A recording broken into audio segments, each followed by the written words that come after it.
Hello friends, स्वागत है आप सभी का इस नई वीडियो में जिसका टॉपिक है नीट 2020 बायोलॉजी एनालिसिस पार्ट 4। तो इसमें हम डिस्कस करेंगे वो क्वेश्चंस जो नीट 2020 में आए थे और उनका करेक्ट सॉल्यूशन क्या होगा। तो आइए हम स्टार्ट करते हैं उस क्वेश्चन से जहां हमने कल एंड किया था इस वीडियो को। तो क्वेश्चन नंबर 76 में हमसे पूछा गया है, match the following with respect to the meiosis. तो इसमें हमें मियोसिस से रिलेटेड कुछ प्रोसेस दी गई हैं और उनका कैरेक्टरिस्टिक से हमें इनको मैच करना है। फर्स्ट ऑप्शन है ज़ाइगोटीन। तो आपको पता है ज़ाइगोटीन में सिनेप्सिस होता है, तो सिनेप्सिस ऑफ होमोलोगस क्रोमोसोम यानी ए के आगे हो जाएगा 4। तो अगर आप इसे मैच करेंगे तो सिर्फ इसमें फर्स्ट ऑप्शन ही करेक्ट आएगा। पैचिटीन में होता है क्रॉसिंग ओवर यानी बी के आगे हो जाएगा 3। डिप्लोटीन में होता है काइज़मा फॉर्मेशन और डायकाइनेसिस में होता है टर्मिनलाइजेशन, तो यानी डी के आगे 1 और सी के आगे 2 हो जाएगा। तो इन सब को अगर आप मैच नहीं भी करेंगे तो एक ऑप्शन से ही आपका करेक्ट आंसर आ जाएगा, जो कि है ऑप्शन 1। आइए हम नेक्स्ट क्वेश्चन की तरफ बढ़ते हैं, जिसमें हमसे पूछा गया है cuboidal epithelium with brush border of microvilli is found in. तो आपको पता है जो क्यूबॉइडल एपिथेलियम है वो मिलता है पीसीटी में नेफ्रॉन के। उसमें ब्रश बॉर्डर अपीयरेंस होता है for maximum reabsorption of the electrolytes and glucose and amino acid. तो इसलिए पीसीटी ऑफ नेफ्रॉन इसका करेक्ट आंसर हो जाएगा। एक सिंपल सा फैक्चुअल क्वेश्चन। नेक्स्ट क्वेश्चन में हमसे पूछा गया है, name the plant growth regulator which upon spraying on the sugarcane crop increases the length of the stem thus increasing the yield of the sugarcane crop. तो आपको पता होगा sugar cane crop का अगर आपको yield increase करना है तो उसमें आप क्या करेंगे, इंटरनोड का इलोंगेशन करेंगे। और जो सिर्फ इसमें से दिए हुए हार्मोन में से गिबरलिन ही है यानी गिबरलिक एसिड ही है जो इस काम को करता है। और आपको मैं इन्फॉर्मेशन के लिए बता दूं, गिबरलिक एसिड 3 है जो मोस्ट एक्सटेंसिवली स्टडीड फॉर्म है। ये भी एनसीईआरटी से आप याद रखिए, कभी भी क्वेश्चन बन के आ सकता है। तो एनसीईआरटी में जो दिए हुए फंक्शंस है अलग अलग फाइटो हार्मोन्स के यानी प्लांट ग्रोथ रेगुलेटर्स के, वो आपको अच्छे से अगर पता होंगे तो आप इजीली इन क्वेश्चंस को सॉल्व कर पाएंगे। अगला क्वेश्चन एक और मैच द फॉलोइंग टाइप्स का ही है और इसमें हमसे पूछा गया है कि द बीटी कॉटन। तो आपको पता है जो बीटी कॉटन है वो बैसिलस thuringiensis से मिलता है। तो इस नीट 2020 एग्ज़ाम में ये पहले भी पूछा जा चुका है कि बीटी कॉटन बैसिलस thuringiensis से, यानी अगर आप देखेंगे एक के साथ में 4 ये मिलाते ही आपका करेक्ट आंसर हो जाएगा ऑप्शन 4। एडोनिसिन डी अमाइनस डेफिशिएंसी यानी एडीए डेफिशिएंसी जीन थेरेपी से क्योर होती है, जो कि एक 4 ईयर ओल्ड गर्ल में क्योर की गई थी इन 1990। और ये लिम्फोसाइट्स में एडेनोसिन डी अमाइनस की डेफिशिएंसी होती है जिसमें इंजेक्ट करके जीन थेरेपी दिया जाता है। आरएनए इंटरफेरेंस एक सेलुलर डिफेंस का मैकेनिज़्म है जो कि यूकैरियोट्स में मिलता है।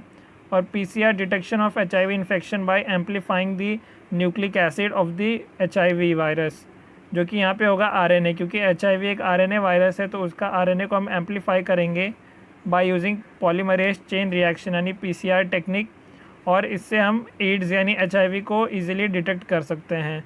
तो ये भी बायोटेक से एक बहुत ही सिंपल सा क्वेश्चन था जो कि सिर्फ एक ऑप्शन मिलाते ही आपका आंसर आपके सामने आ जाता।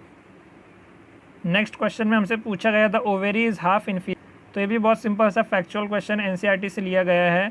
हाफ इन्फीरियर रोज़, प्लम और पीच में होते हैं। अगर आपको पता है तो आप सिंपली मार्क कर सकते हैं ऑप्शन 3 यानी प्लम। आपको ये भी याद रखना कि हाफ इन्फीरियर पेरीगाइनस कंडीशन में मिलता है, यानी जब पेरीगाइनस कंडीशन होता है तो उस टाइम पे ओवेरी को हाफ इन्फीरियर कहा जाता है। तो ये भी बहुत सिंपल सा क्वेश्चन था फैक्चुअल, वो भी एनसीईआरटी से लिया हुआ। अगला क्वेश्चन है which of the following is the most abundant protein in the animals. तो याद रखिए कि जो most abundant protein in animals है वो है कोलेजन। ये आपके स्किन के नीचे भी मिलता है क्योंकि ये एक स्ट्रक्चरल प्रोटीन की तरह काम करता है। अगर वहीं हमसे पूछा होता कि most abundant protein in the biosphere तो उसका आंसर हो जाता है रूबिस्को। तो यहाँ पे फ़िलहाल हमें पूछा गया इन एनिमल्स तो इसका आंसर कोलेजन है, लेकिन अगर most abundant protein in the world पूछा होता तो इसका आंसर रूबिस्को हो जाता है यानी बायोस्फीयर में। नेक्स्ट क्वेश्चन 82, इसमें हमसे पूछा गया है if the distance between the two consecutive base pair is 0.34 nanometre and the total number of base pair of the DNA double helix in a typical mammalian cell is 6.6 into 10 raised to 9 base pair, then the length of the DNA is approximately। तो ये जिसको नहीं पता उसके लिए ये हो सकता है उसको 1 मिनट लग जाए अगर उसको ये समझना पड़ेगा, लेकिन जनरली ये सबको पता ही होता है कि 2.2 मीटर होता है DNA का लेंथ। तो अगर यहाँ पे डेटा चेंज किया होता तो हो सकता है बहुत लोग कंफ्यूज हो जाते हैं, लेकिन ये as it is actual data दिया गया है और इसका आंसर भी लोगों को याद होता है 2.2 मीटर का DNA। तो इसमें भी 10 सेकेंड से ज़्यादा तो नहीं लगने चाहिए।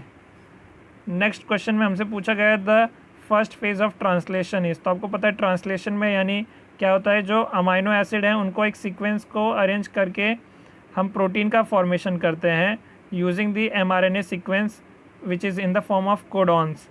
तो यहाँ पे पहले क्या होता है, अमाइनो असाइलेशन ऑफ tRNA होता है, जिसे हम चार्जिंग ऑफ tRNA भी कहते हैं, जहाँ पे हम क्या करते हैं कि जो tRNA है उससे उसका कॉग्नेट अमाइनो एसिड को बाइंड कराते हैं, जो कि वो जाके अपने सीक्वेंस में जो mRNA का सीक्वेंस होगा उससे जो कॉम्प्लीमेंट्री कोडॉन होंगे उससे जाके एंटी कोडॉन जब बाइंड करेगा तो वो अमाइनो एसिड का एक सीक्वेंस यानी चेन बनेगा by using the peptide bond formation.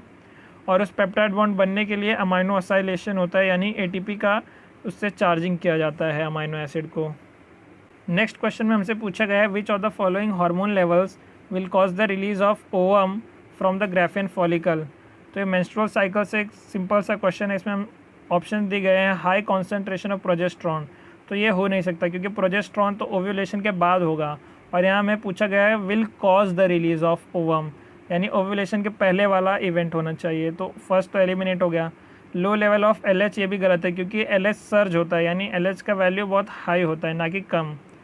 फिर लो कॉन्सेंट्रेशन ऑफ FSH ये भी गलत बात है, LH और FSH का वैल्यू तो बढ़ता है ड्यूरिंग द ओव्यूलेशन डे यानी 14th डे को। हाई कॉन्सेंट्रेशन ऑफ ईस्ट्रोजन, तो एलिमिनेशन से आपका यही करेक्ट आंसर होगा।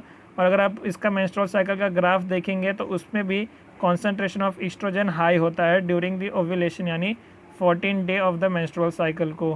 तो इसका करेक्ट आंसर हो जाएगा ऑप्शन 4।